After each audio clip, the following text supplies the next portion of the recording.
Hola, muy bienvenidas, bienvenides y bienvenidos a un nuevo programa de educación en derechos humanos en el Chile actual, programa realizado conjuntamente entre el Museo de la Memoria y los Derechos Humanos y la Red de Equipos de Educación en Derechos Humanos.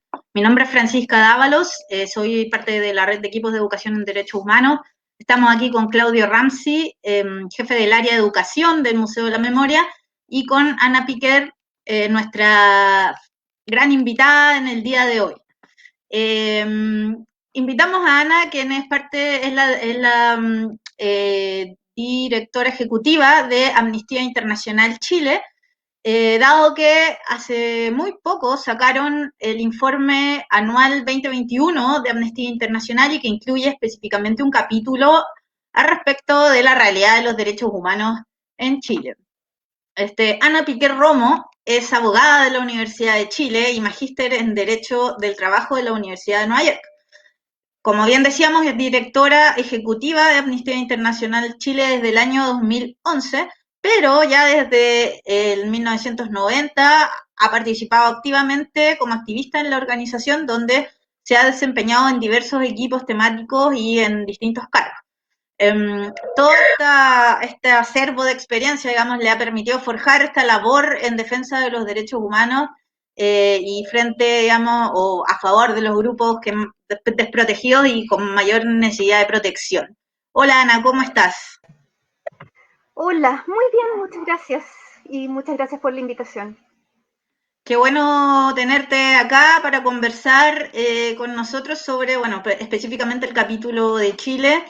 Y bueno, queremos conocer quizás un poco sobre el informe, si nos puedes hablar, hacer una síntesis de los elementos más relevantes que aparecen en el informe del capítulo de Chile. Claro, a ver, primero decir que el informe anual es un informe que se saca a nivel global. Normalmente lo que se hace es que se evalúa un año completo, un año calendario completo. En este caso lo que estamos documentando es el año 2020, pero se publica dentro de los primeros meses del año siguiente. En otros años lo hemos hecho más bien en febrero, este año por distintas razones, incluyendo la pandemia, se atrasó un poco más, así que salió público el 7 de abril. El informe cubre información en materia de derechos humanos de 149 países. Hay un capítulo para cada uno de los 149. Y primero quizá decir que como mirada de tendencia global, por supuesto que 2020 fue un año muy marcado por la pandemia del COVID-19 y que eso a su vez hizo mostrar también en todo el mundo cómo las profundas desigualdades existentes y validadas por un sistema que viene desde mucho tiempo atrás siendo dominante en el mundo, se tradujo en violaciones de derechos humanos desde distintas formas, desde el acceso efectivo a tratamiento, las condiciones del personal de la salud, el acceso ahora a las vacunas, que ha sido muy variable en distintos lugares del mundo, y también el hecho de que en muchos países se ha usado la pandemia como una suerte de excusa para reprimir a la ciudadanía desde otro ángulo.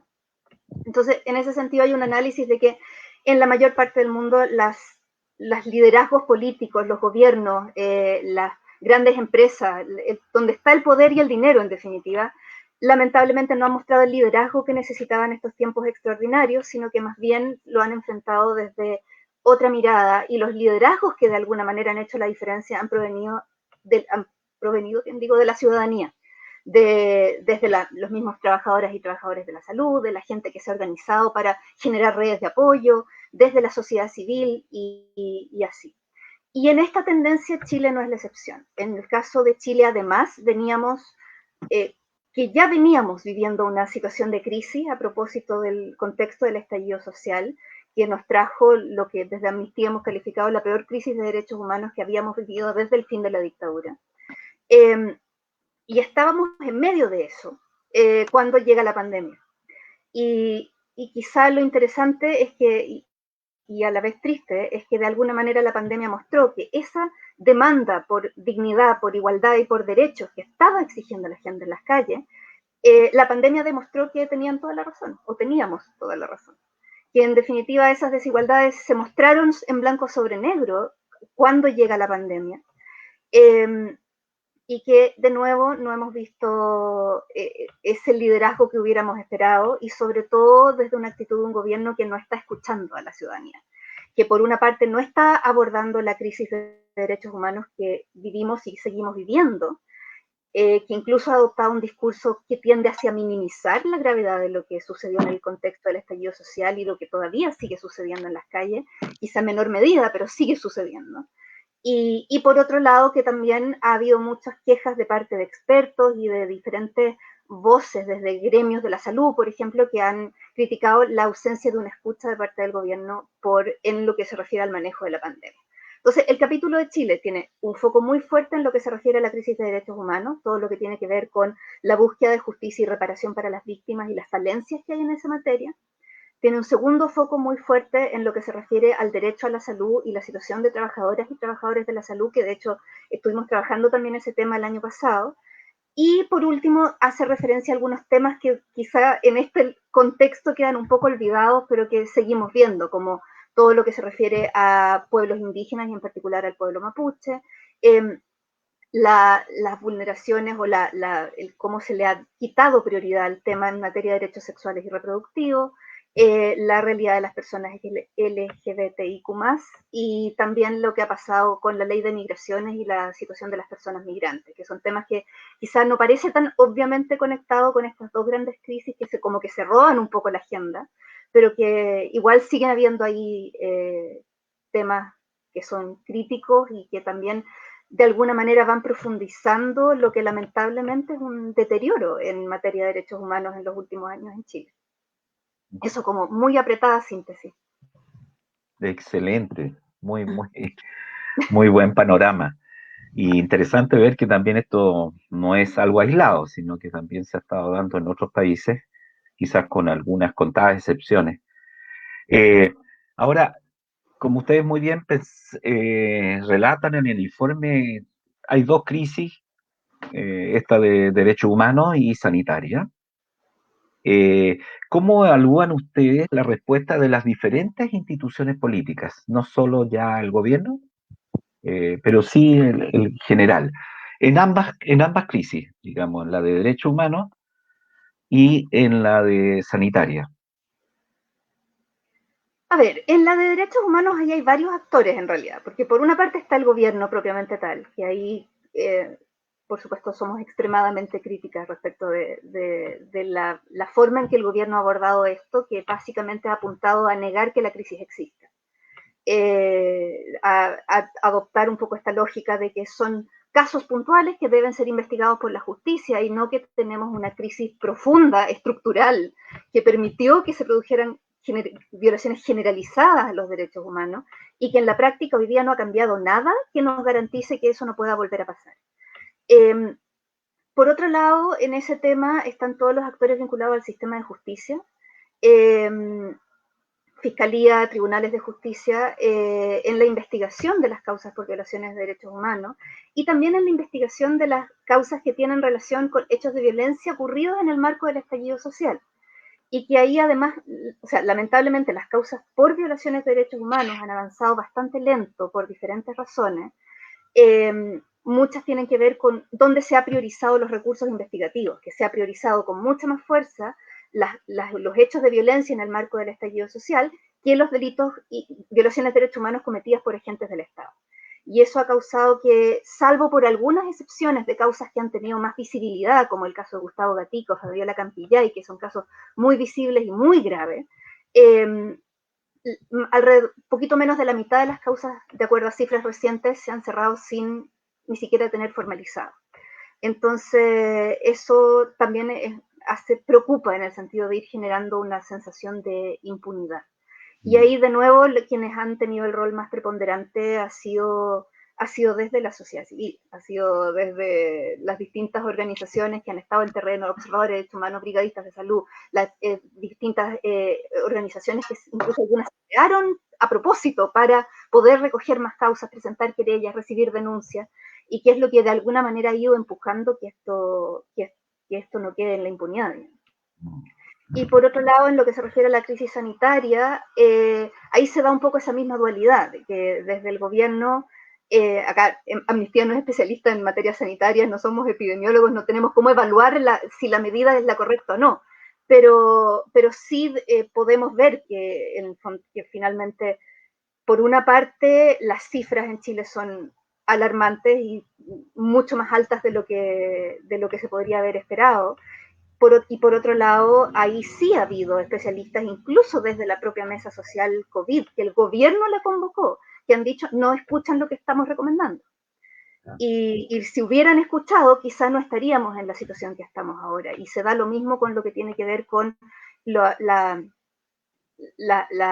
ayudas directas desde el Estado a las personas que necesitan sobrevivir para poder hacer una cuarentena adecuada. Y ahí de nuevo se vuelven a visibilizar esas desigualdades, en que finalmente quienes tenemos la posibilidad de teletrabajar en una situación más o menos cómoda y tener medios de vida suficientes para sobrellevar una cuarentena efectiva, somos personas privilegiadas. Y no puede ser que cuidar tu salud se transforme también en un privilegio. Entonces, ahí hay una debilidad importante, creo yo, en términos de cómo se ha abordado desde nivel central. Ahí ha quedado mucho en los hombros del propio personal de la salud en terreno para poder afrontarlo de la mejor manera posible. Muchas gracias. Sí, muchas gracias, Ana. Precisamente, bueno, el hambre ha sido un tema que ha surgido, digamos, fuertemente. Y lo más interesante es que, tal como decías, ha develado esta fragilidad del sistema capitalista, en el fondo, y de la forma en que satisface determinadas necesidades humanas, ¿no? Siendo una el hambre y la alimentación con la proliferación de ollas comunes que no se veían desde hace muchos, muchos años en Chile, ¿no? En este sentido, nos gustaría como ahondar un poquito en la evaluación que ustedes como Amnistía Internacional Chile hacen sobre específicamente la situación de los juicios por violaciones de derechos humanos, digamos, en relación al trato que han tenido los y las detenidas en el marco del estallido social y la desigualdad también que se evidencia en ese trato versus agentes del Estado, policía, carabineros, que han cometido violaciones a los derechos humanos y tienen otro trato. Sí, o sea, efectivamente ahí hemos visto una disparidad bastante grande y que es muy preocupante, que no se trata de que no se investiguen los hechos de violencia que ocurrieron. Hubo situaciones como la quema del metro, que son situaciones extremadamente graves, que por supuesto que se deben investigar. Pero claro, cuando uno ve que por una parte hay ya, creo que son cientos de condenas o de sentencias definitivas en causas conectadas con hechos de violencia en el contexto del estallido, y tenemos una sola condena, una sola sentencia definitiva cuando se trata de violaciones de derechos humanos donde hay agentes del Estado imputados, hay una diferencia significativa. Y eso te habla de una decisión que finalmente es más política, no en el sentido de política partidista, sino de dónde realmente estás priorizando los recursos. Nosotros hemos tenido conversaciones con Fiscalía, la Unidad de Derechos Humanos de Fiscalía, y nos han hecho ver varias dificultades en términos, por ejemplo, de las especialidades que se requiere para realizar ciertas diligencias de investigación que no están ni siquiera disponibles en todo Chile. Entonces las causas de regiones están teniendo muchas dificultades para avanzar porque necesitan de especialidades que solo existen en Santiago, por ejemplo en la Brigada de Derechos Humanos de la PDI, y que más encima en contexto de pandemia, el que estén viajando por Chile se generan aún más dificultades. Entonces hay un problema que tiene que ver con dónde pones las prioridades y dónde pones los recursos. Y ahí vemos evidentemente una disparidad. Y creo que también hay no sé cómo decirlo, un mayor cuidado a la hora de formalizar. En el caso de las personas que están imputadas por hechos de violencia conectados con el estallido social, se formaliza muy rápido. Muchas veces las formalizaciones se producen con el solo mérito del parte policial, que en algunas causas ya se ha ido demostrando que ese parte policial o era incompleto o era derechamente falso, y además quedan en prisión preventiva muy rápidamente. En cambio, las causas que son contra agentes del Estado por violaciones de derechos humanos, muchas veces pasa un año sin que haya formalizado, porque esperan a tener los antecedentes completos para llegar a siquiera formalizar. Y muchos de ellos no quedan en prisión preventiva, incluso en casos gravísimos. Entonces, y eso se ve incluso más fuerte en los casos en los cuales hay militares imputados, en que no se decreta prisión preventiva, incluso en los casos en que ha habido muertes. Entonces, hay una disparidad de trato y que es muy grave, porque también de alguna forma genera esa sensación de desigualdad, de que no todos son iguales ante la justicia. Y eso tampoco es compatible con una lógica de derechos humanos.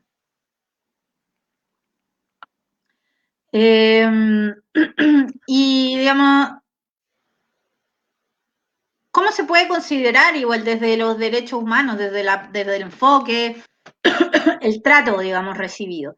Hemos hablado un poco de esta desigualdad, pero en el fondo también es una desigualdad que se ha venido registrando constantemente. No recuerdo bien, había un informe creo que del PNUD hace unos años que justamente hablaba del trato y de cómo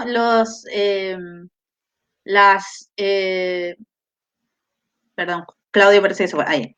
De cómo en contextos, en un Chile que es muy desigual, el trato es sentido de una forma obviamente diferenciada según la clase social, digamos, el nivel socioeconómico en que se está. Entonces, desde esta óptica de los derechos humanos, digamos, ¿cómo podría considerarse este trato?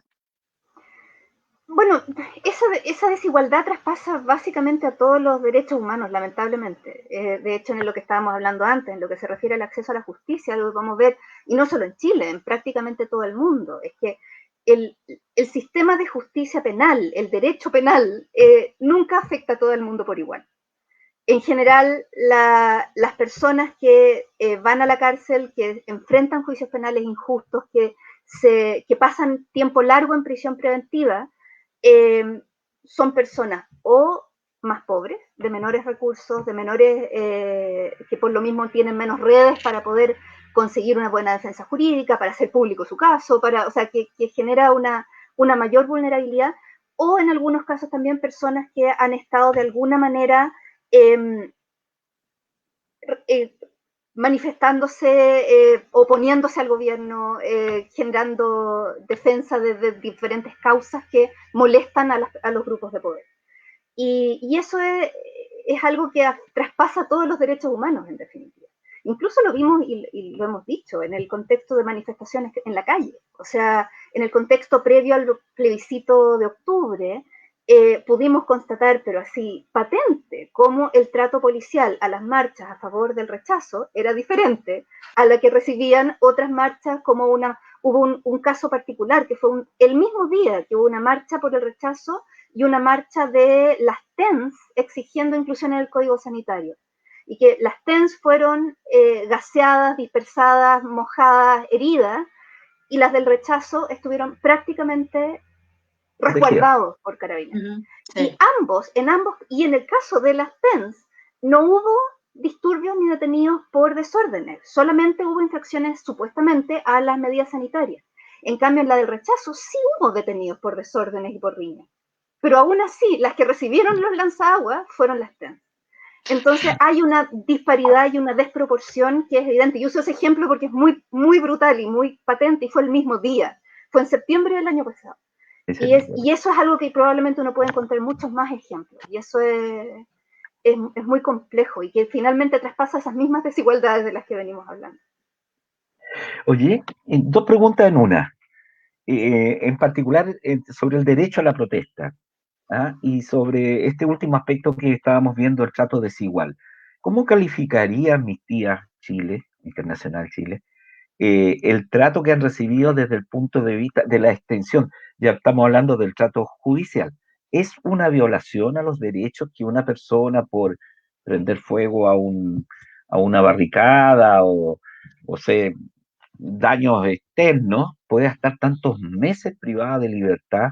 Sea, ahí esa es la pregunta. Incluso hubo un intento de indulto, una propuesta de amnistía, en fin.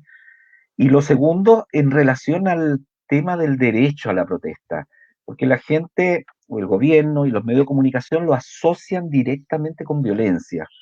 ¿Ah?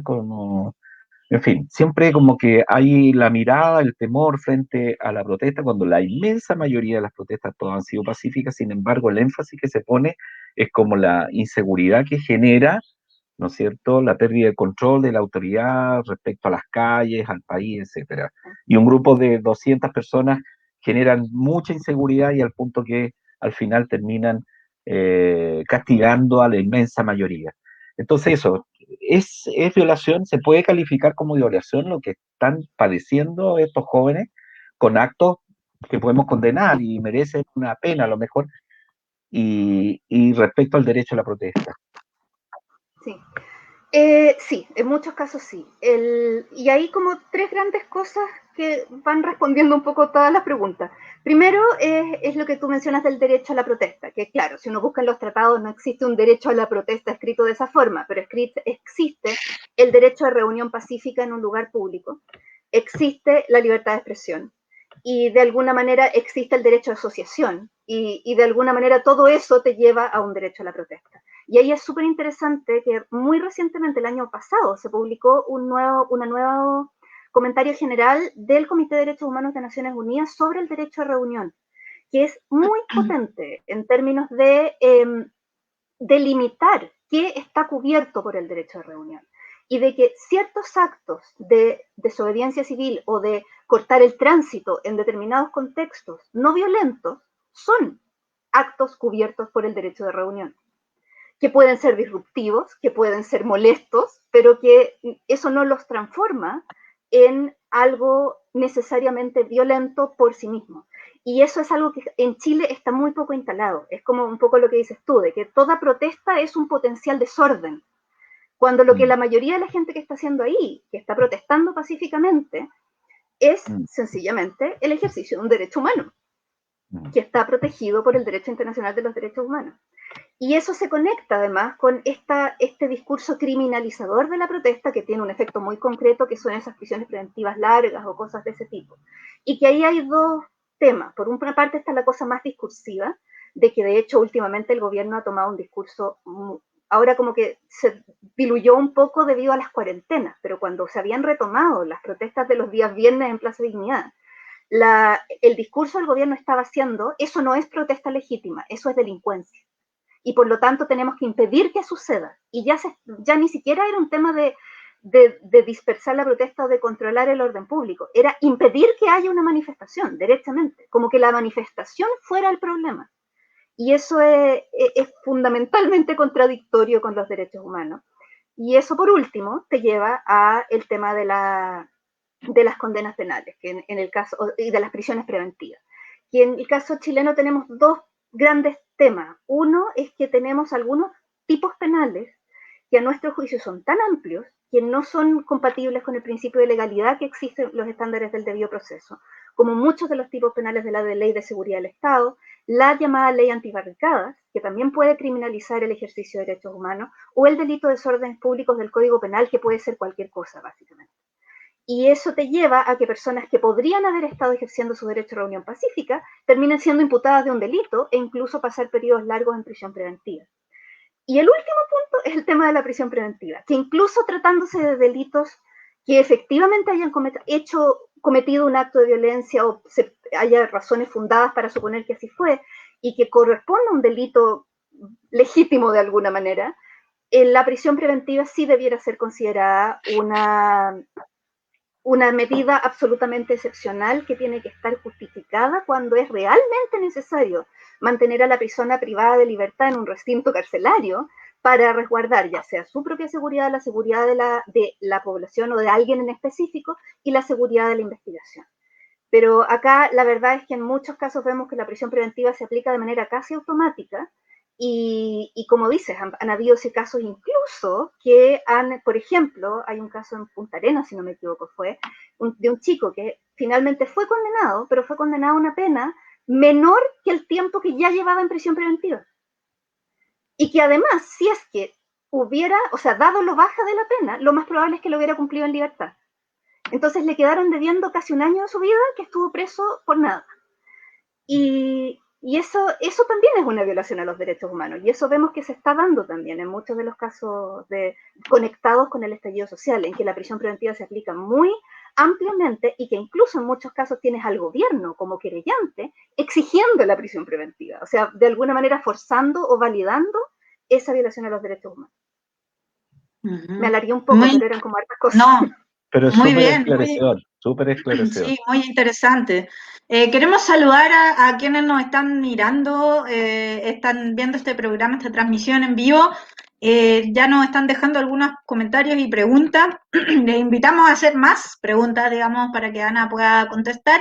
Y mandamos un saludo a Ali Maldonado, Leti Rodríguez, Tomás Jerón, a la Red de Equipos de Educación en Derechos Humanos, a Chile Despertó Italia y Federico García, que dice: luchar por buscar un Chile más justo no merece prisión.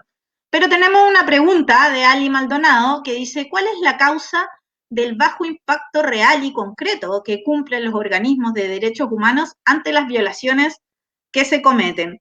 Y solo quiero decir que esta es una pregunta muy recurrente de las personas, en donde no observan cómo se aplica en la práctica a veces los convenios internacionales, digamos, y lo ven como muy alejado desde la realidad y la cotidianidad de la violación a los derechos humanos. Entiendo la pregunta apunta un poco a los organismos internacionales, como el Sistema Interamericano de Derechos Humanos, los comités de Naciones Unidas y eso. Bueno, sí, efectivamente el impacto en ese tipo de organismos normalmente no es inmediato.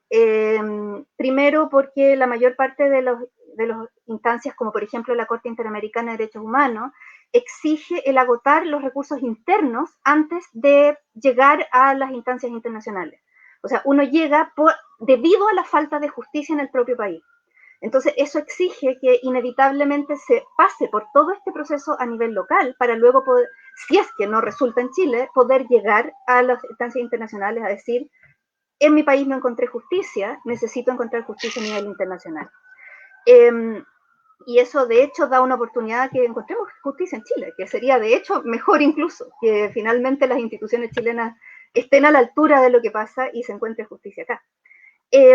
Y lo otro es que hay otros espacios, como por ejemplo las audiencias temáticas ante la Comisión Interamericana de Derechos Humanos, los comités que supervigilan los tratados internacionales de derechos humanos en Naciones Unidas, donde ahí en algunos casos eso opera como de dos maneras. Por una parte hay revisiones periódicas de la situación de cada país y se hacen recomendaciones a los estados. Entonces Chile tiene una serie de recomendaciones que se han ido haciendo, donde en teoría los estados tienen una obligación de alguna manera hacer parte de esas recomendaciones, dado que son partes del tratado.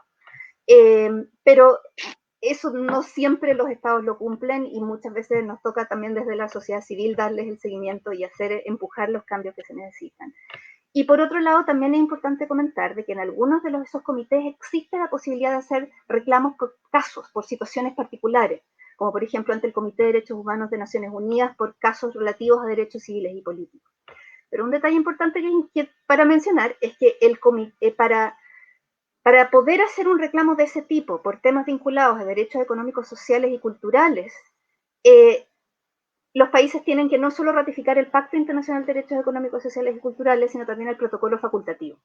Y Chile ratificó el pacto, pero no el protocolo, lo que significa que hoy día, debido a una decisión del Estado de Chile, y esto es una decisión de todos los gobiernos desde el 90 en adelante, ha sido el no ratificar ese protocolo, y por lo tanto, en materia de derechos económicos, sociales y culturales, Chile no cuenta, los chilenos y las chilenas no contamos con ese camino. Pero dicho eso, son instancias importantes, en el sentido de que por lo menos de que ayudan a dar visibilidad. No es algo que den una solución en el corto plazo, pero que sí van construyendo un análisis y una jurisprudencia que permite ir poniendo presión a los gobiernos y poder ir generando los cambios. Correcto. Ajá. Oye, y en la misma línea, ahora organismos nacionales, le hace específicamente uno bien importante, que es el Instituto Nacional de Derechos Humanos. ¿Cómo evaluarías? Porque también la gente dice, bueno, existe un instituto y la gente reclama su incapacidad y la presión para que pueda ser resolutivo, digamos. Sus opiniones pudieran ser obligatorias para el Estado chileno.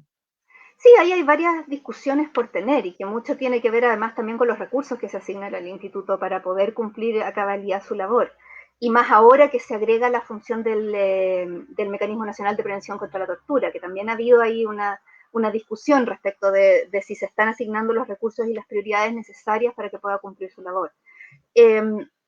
Mira, por una parte decir respecto del Instituto de Derechos Humanos, nosotros hemos trabajado muy de cerca, nos han colaborado mucho con información y sobre todo con las oficinas regionales, que en distintos lugares de Chile han hecho un esfuerzo gigante por cubrir mucho más de lo que pueden cubrir en realidad y de poder estar en terreno, de querellarse en las causas en las que pueden. O sea, ha habido un esfuerzo muy grande que realmente han hecho, yo creo que más de lo posible, porque muchas oficinas regionales tienen relativamente poco personal, pocos abogados, y, y desde a nivel del consejo del instituto ha habido una actitud quizá un poco ambivalente en términos de hasta dónde quieren priorizar eso y darles esa fuerza. Entonces, yo quiero valorar mucho ese trabajo que se han hecho en terreno y en la presentación de querella, por lo menos con las oficinas con las que hemos trabajado, ha sido bien impresionante la labor que han hecho, pero creo que hay un pendiente que tiene que ver con una revisión de la institucionalidad, de qué recursos se le asignan, de qué facultades se le asignan, y de hecho eso se conecta con una discusión, estamos organizando de hecho un evento sobre ese tema, con la discusión de si necesitamos una defensoría del pueblo, un ombudsperson o algo de esa categoría adicional o en lugar de un instituto de derechos humanos que tenga unas facultades y una autonomía mucho más fuerte en términos de monitorear los derechos humanos del país. Correcto. Francisca, tú. Queríamos hacer una consulta que está en los comentarios, Claudia, si quieres la hago yo, que nos parece muy interesante en relación al informe, porque te queríamos hacer otra ahora, que es un tema medio espinudo sobre el carabineros, digamos, pero nos consulta Paulina Castillo Enríquez, que bueno, no pudo estar en la primera parte de la entrevista, pero nos pregunta si en el capítulo de Chile del informe de ustedes hay alguna postura o visibilización a nivel de la situación actual de la niñez y juventud en Chile y específicamente en el Gualmapu. Sí, no tenemos una sección específica sobre niñez y juventud. Sí decir que en lo que se refiere a Gualmapu y la situación del pueblo mapuche,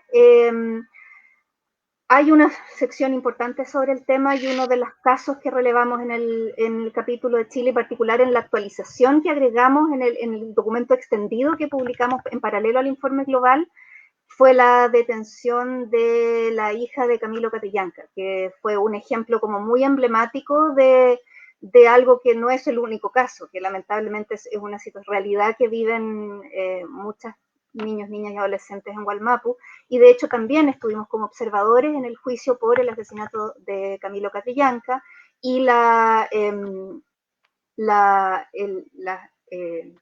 situación y las torturas que vivió el adolescente que lo acompañaba cuando fue asesinado.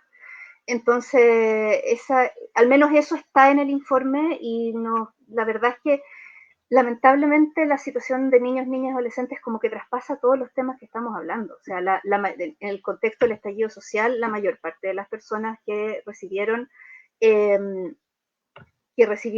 fueron heridas son personas muy jóvenes.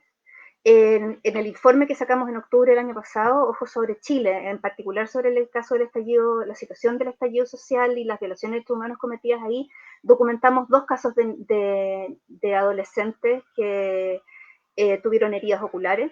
Entonces, como que de alguna forma en todos los temas que estamos tratando son temas que impactan de manera particular a personas jóvenes y a niños, niñas y adolescentes que se ven muy afectados y que además muchas veces muy invisibilizados o bien, no sé cuál es la palabra adecuada, como ninguneados, como que son personas que casi que no debieran haber estado ahí porque son niños, y siendo que en definitiva son personas, son sujetos de derechos y que bajo la lógica de el desarrollo progresivo de un adolescente tiene la posibilidad de dar su opinión y de manifestarse también y de por lo tanto de recibir la protección que corresponde. Y más aún, más protección. Ok. También nos llega otra pregunta, Ana, que queríamos compartir, a ver si sale en pantalla. La leo mientras. Si se puede calificar los derechos económicos sociales como parte integrante de los derechos humanos, en el sentido que son derechos necesarios para una vida en dignidad, y hablan de cuestiones de trabajo, seguridad, salud, educación, alimentación, agua, vivienda, medio ambiente y cultura. En ese sentido, la falta de medidas de emergencia sociales en tiempo de pandemia, ¿se puede calificar como una problemática de derechos humanos? Camilo Parada. Sin duda. Los derechos económicos, sociales y culturales ni siquiera a veces se tratan como que fueran derechos nuevos, pero no lo son. Los derechos económicos, sociales y culturales están en la Declaración Universal de los Derechos Humanos del año 48. O sea, y yo creo que todos los que mencionaba Camilo en su pregunta están en la Declaración Universal de los Derechos Humanos. Y en ese sentido, efectivamente, acá en Chile tenemos un sistema económico que muchas veces visualiza este tipo de cosas como servicios o como beneficios, cuando en realidad de lo que estamos hablando es de garantizar derechos. Y en ese sentido creo que sí, se puede de alguna manera dar una... O sea, la discusión respecto a de qué manera, qué rol tiene el Estado en dar apoyo a la ciudadanía en el contexto de la pandemia en materia económica, es también un tema de derechos humanos, porque ahí hay un mínimo de garantías en términos de una vivienda adecuada, tu derecho a la salud, tu derecho a la... Y de hecho, si vamos a eso, es el derecho a la vida, pero derecho al agua, el derecho a una vida digna, finalmente. Y todo eso es algo que está garantizado en el derecho internacional de los derechos humanos. Gracias, Ana. Sí, queremos ir a la pregunta compleja. En el caso de Carabineros, ¿reforma o refundación? O abolición, no sé. ¿Cuál es la perspectiva de Amnistía Internacional? Mira, no hemos entrado en ese debate semántico, la verdad. Lo que sí tenemos claro es que en la práctica lo que necesitamos es una nueva policía. Carabineros de Chile hoy día está revelando una crisis profunda y que tiene muchas más aristas, pero desde la arista de derechos humanos, que es lo que nos toca ver, es grave. Hay una instalación cultural de la manera en que actúa y sobre todo y en particular lo que era Fuerzas Especiales y ahora COP, Control del Orden Público, en términos de la manera en que usa la fuerza. De hecho, de Amnistía venimos denunciando uso excesivo de la fuerza por parte de Carabineros de muchísimo antes del estallido social. Lo que pasa es que no era tan masivo y tan generalizado, porque las manifestaciones tampoco eran tan masivas y tan generalizadas, básicamente solo por eso. Pero lo que sí creemos es que, como sea que le llames, esto no puede ser cosmético, tiene que ser estructural y tiene que ser profundo. Y tiene que, como mínimo, incluir primero una mirada de derechos humanos, y que esa mirada de derechos humanos no es un curso en la malla, esa mirada de derechos humanos es toda la organización de Carabineros, desde los procesos de selección, los procesos de formación, el diseño de las operaciones, la evaluación de las operaciones, la evaluación de los funcionarios y sus ascensos. Todo eso debiera considerar elementos de derechos humanos y de que realmente se esté actuando en función de derechos humanos. Lo segundo tiene que ver con la rendición de cuentas y la respuesta que dan hacia las autoridades civiles o hacia el gobierno, que eso puede pasar por cuestionar el hecho de que deba ser una policía militarizada o no, que desde el gobierno exista una capacidad real de generar una supervisión y una contraparte técnica que realmente tenga un control y una supervisión desde el ámbito civil respecto de lo que está haciendo Carabineros. Y también tiene que ver con una mayor disponibilidad a la supervisión desde la ciudadanía, de alguna forma. Hoy día Carabineros actúa con niveles de opacidad muy grandes, en que obtener información acerca de cómo operan, de cómo funcionan, es extremadamente difícil. De hecho, recién yo creo que fue, no me acuerdo el año exacto, pero haber sido por ahí por 2016, que recién se dio a conocer los protocolos para control de orden público que se usaban.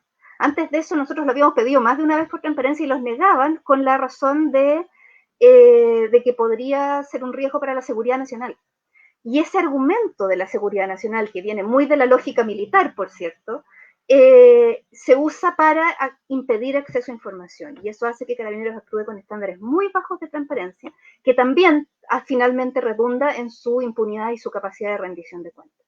Entonces ahí hay un desafío que es grande, es un desafío de largo plazo, porque tampoco vamos a poder decir terminamos con Carabineros de Chile mañana, porque finalmente creo, no sé si existe un país que funcione sin una función policial de algún tipo. Entonces se requiere probablemente un proyecto que vaya generando cambios de alguna manera escalonados, y eso probablemente va a exceder el periodo de un solo gobierno. Entonces acá tiene que haber un compromiso de Estado en términos de que realmente se necesita hacer ese cambio, que a nuestro juicio es urgente empezarlo, y que lamentablemente ese compromiso, al menos en este gobierno, no lo hemos visto realmente. Lo hemos visto en el discurso, pero no en medidas reales. Oye, Ana, vamos a ir cerrando ya porque te hemos prometido una larga entrevista y ha sido muy interesante.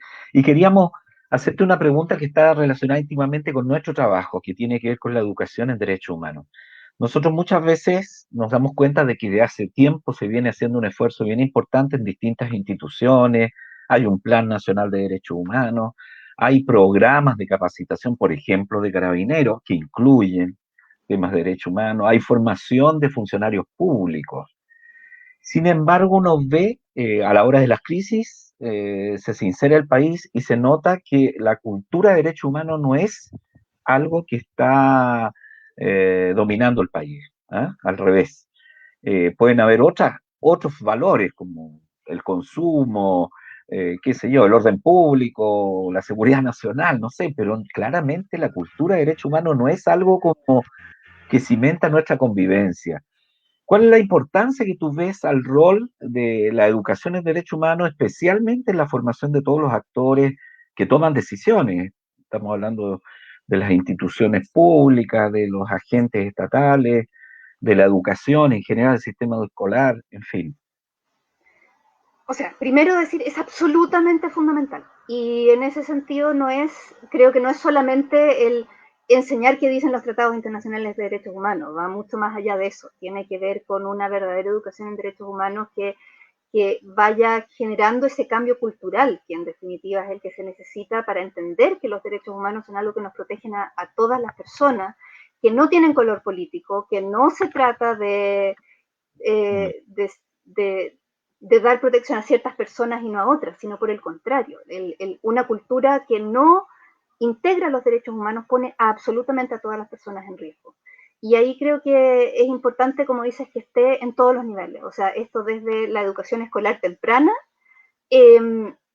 hasta procesos de formación y de repaso y refuerzo y de alguna manera actualización a quienes tengan diferentes roles en instituciones del Estado, en carabineros, por supuesto, en la policía futura que ojalá lleguemos a tener, en todas las instituciones del Estado, porque en definitiva creo que hay muchas confusiones respecto de cuál es el rol que cumplen los derechos humanos en esto, y muchas veces lo que vemos es que se genera un poco este efecto de que, check, cumplimos, hicimos lo que tenemos que hacer en la lista porque agregamos un curso, o porque les hicimos una formación, y después ya no hay seguimiento, y si es que las conductas o las formas en que operan no están a la altura de esos estándares que incluso les enseñaron, no pasa nada en realidad.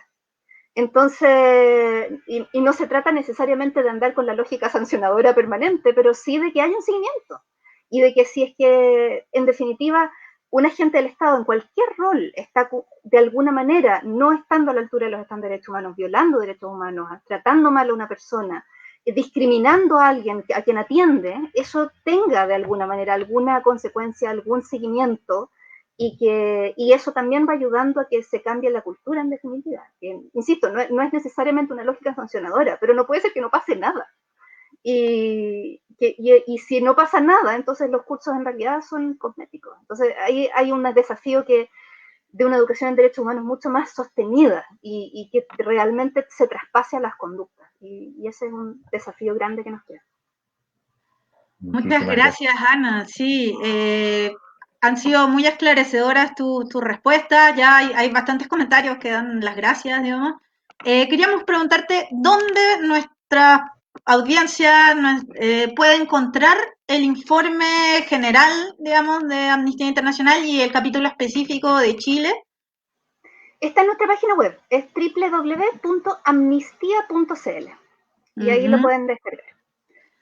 Y hay dos documentos, uno que es el documento gordo con los 149 países y hay otro que es solamente el capítulo de Chile, agregando un pequeño análisis y una actualización a marzo de 2021. Perfecto. Bueno, muchas gracias, Ana. Te mandamos un gran saludo, a ti también, Claudio, por estar acá presente, a la gente que está en los controladores tras bambalinas también, a quienes nos están viendo, esperamos verles el próximo, en 2 viernes más, sería, ¿no? Para seguir conversando sobre los desafíos que tiene Chile en materia de educación en derechos humanos en un contexto actual bastante movido y complejo. Así que te despedimos, Ana, muchas gracias nuevamente por estar presente. Y bueno, nos vemos entonces por el mismo El viernes 30. El viernes 30 en una entrevista en vivo. Muchas gracias, Claudio, y nos vemos entonces. Muchas gracias a ustedes por la invitación. Chao. Chao. Gracias.